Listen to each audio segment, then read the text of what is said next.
Assalamualaikum warahmatullahi wabarakatuh. Kembali lagi dengan saya Evi Musarfa. Jadi hari ini kita akan membahas yaitu uji Mann Whitney dengan menggunakan SPSS.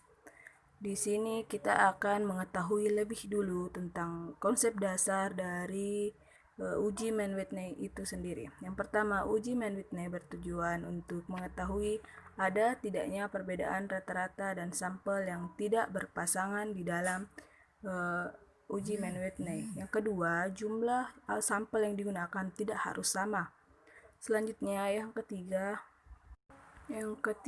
yaitu ada uji Mann Whitney, merupakan bagian dari statistik pada non-parametrik. Maka dalam uji Mann Whitney tidak diperlukan data penelitian yang berdistribusi normal dan homogen. Selanjutnya ada uji Mann Whitney, digunakan sebagai alternatif dari uji independen sampel t-test jika data penelitian tidak berdistribusi normal dan tidak homogen.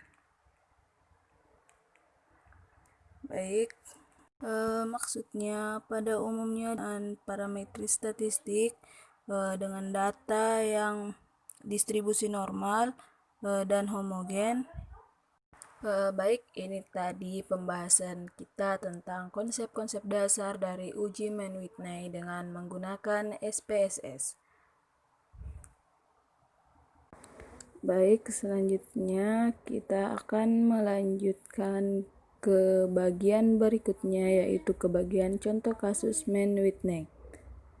Di sini contoh kasusnya yaitu seorang guru ingin mengetahui apakah ada pengaruh penggunaan metode diskusi terhadap hasil belajar pada mata pelajaran IPA kelas 9.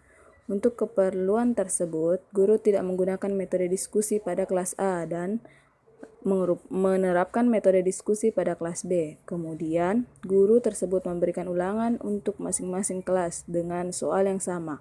Maka diperoleh nilai atau hasil belajar sebagai berikut. Jadi data-data yang dihimpun itu sebagaimana yang telah terlampir pada kolom kelas A, yaitu datanya seperti ini, dan kelas B yaitu seperti ini. Sementara hipotesis sementara kita yaitu ada perbedaan hasil belajar IPA antara kelas A dan kelas B yang dapat kita lihat dengan jelas pada tab sebelah ini.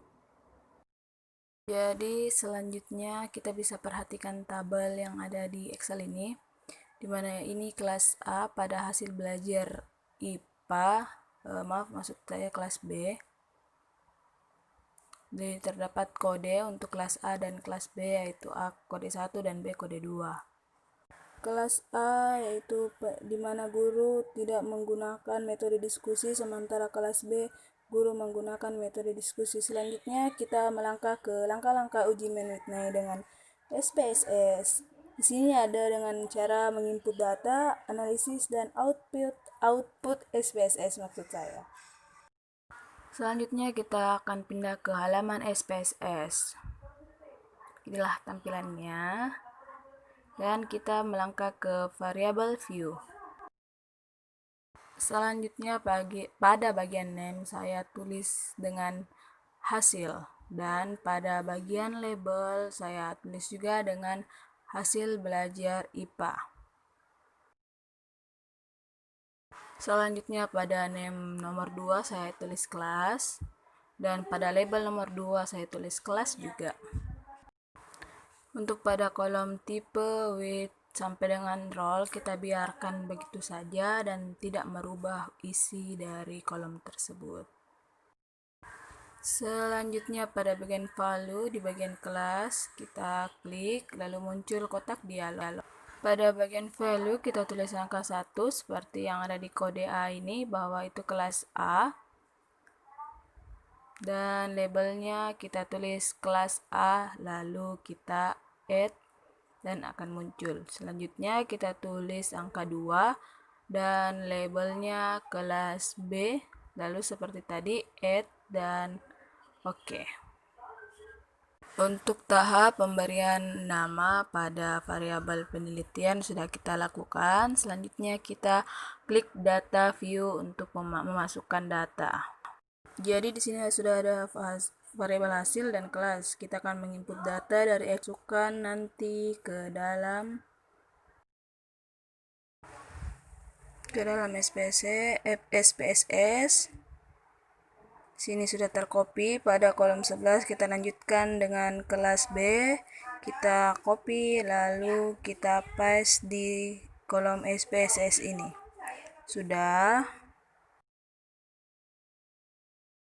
Setelah kelas A dan kelas B, sekarang kita copy kode A, copy lalu kita pastikan di SPSS pada kolom kelas.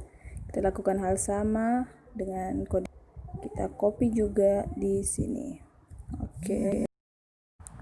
Oke, jadi tahap penginputan data sudah selesai. Jadi 1 sampai 10 yaitu untuk kelas A dan 11 sampai 20 untuk data dari kelas B.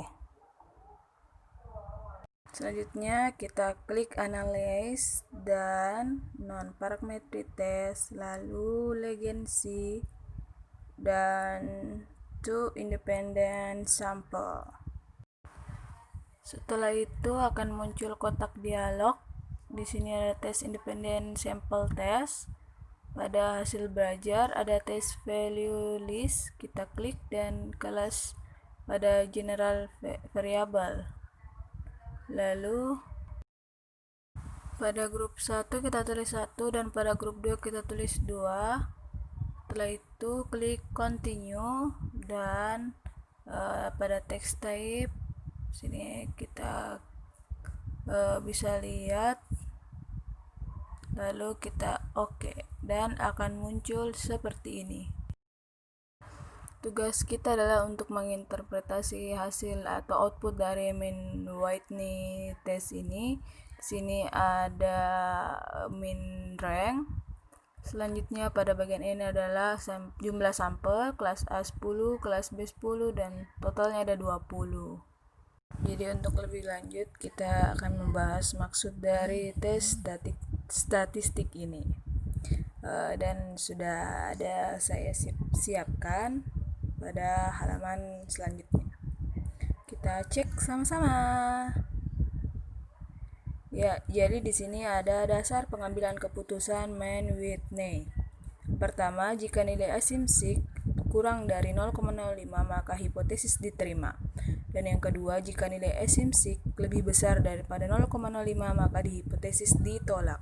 Dapat kita lihat pada asumsi to tail di sini ada 0,000, berarti berdasarkan pernyataan ini maka hipotesis diterima, di mana hipotesis kita yaitu jadi hipotesis kita yaitu ada perbedaan hasil belajar IPA antara kelas A dengan kelas B dengan hipotesis yang diterima berdasarkan dengan output dari penggunaan SPSS itu sendiri. Pengambilan keputusan berdasarkan output tes statistik diketahui bahwa nilai asumsi two-tailed sebesar 0,000 kurang dari 0,5 maka dapat disimpulkan bahwa hipotesis diterima. Dengan demikian dapat dikatakan bahwa ada perbedaan hasil belajar antara kelas A dan kelas B. Karena perbedaan yang signifikan maka dapat dikatakan bahwa ada pengaruh penggunaan metode diskusi terhadap hasil belajar pada mata pelajaran IPA di kelas 9. Jadi itulah tadi pembahasan kita tentang bagaimana penggunaan Mann-Whitney pada SPSS. Lebih dan kurangnya mohon dimaafkan. Assalamualaikum warahmatullahi wabarakatuh.